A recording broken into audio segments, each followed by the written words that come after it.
বাংলাদেশের সামনে এক ঢিলে দুই পাখি শিকারের সুযোগ। সেপ্টেম্বরে অনূর্ধ্ব 23 এশিয়ান কাপ বাছাই মিশন ভিয়েতনামে, ঠিক তার পরের মাসেই হামজাদের এশিয়ান কাপ বাছাই ম্যাচ হংকংয়ের বিপক্ষে। অনূর্ধ্ব 23 দলের অধিকাংশই আছেন জাতীয় দলের রাডারে, তাই এই বাছাই বড় প্রভাব ফেলতে পারে মূল দলের পারফরম্যান্সে। সেই হিসেবে এই বাছাইকে কতটা গুরুত্ব দিচ্ছে বাফুফে তা অস্পষ্ট, কারণ ভিয়েতনাম, ইয়েমেন এবং সিঙ্গাপুরের বিপক্ষে ম্যাচ 3টির জন্য হেড কোচের দায়িত্ব দেওয়া হয়েছে সাইফুল বারী টিটুর কাঁধে। বিগত দিনে যিনি জাতীয় দলের হয়ে কাজ করে পাননি খুব একটা সফলতা। অবশ্য বিষয়টা ভিন্নভাবেও ভাবা যেতে পারে। হাতে সময় বেশি না থাকায় অনূর্ধ্ব 23 দলের জন্য বিদেশি কাউকেই ম্যানেজ করতে পারেনি বাফুফে। তাছাড়া সবশেষ ম্যাচে হাভিয়ের কাবরেরার কৌশল হয়েছে বেশ সমালোচিত, তাই বাধ্য হয়ে দেশি কারো উপরই আস্থা রেখেছে টিম ম্যানেজমেন্ট।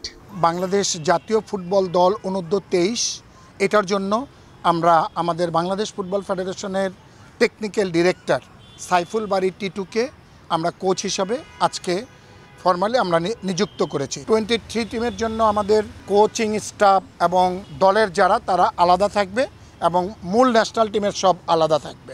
বাছাই পর্বে ভালো করতে মোটামুটি প্রস্তুতিও নিয়ে রেখেছে ফেডারেশন।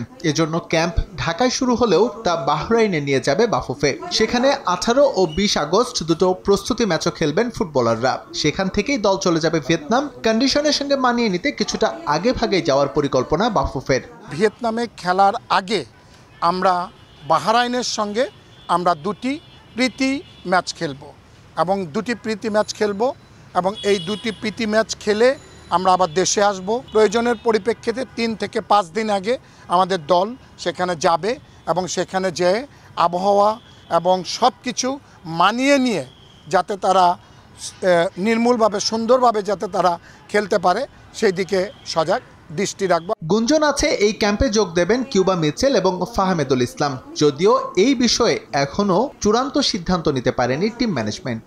আমাদের কোচিং স্টাফ যদি যে নাম দেয় সেই নামে যেই থাকুক না কেন তারা থাকবে দলে। কোচিং যে স্টাফ আছে 2টা কোচিং স্টাফের সাথে উনি বসে 2টা দলের অফিসিয়ালও উনি ঘোষণা করবে।